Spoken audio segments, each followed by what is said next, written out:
and they kind of mockingly say, "Oh, well, your husband has gone to join his God," meaning that they've already killed him.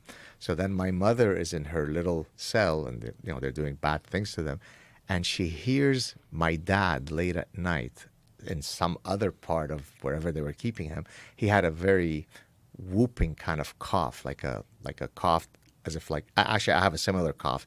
I used to be asthmatic, so I have this very deep and loud cough.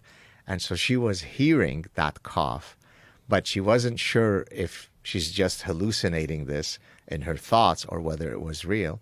Well, it turned out that they hadn't killed him, but they were just trying to lean in on her. And so that's the background that I come from.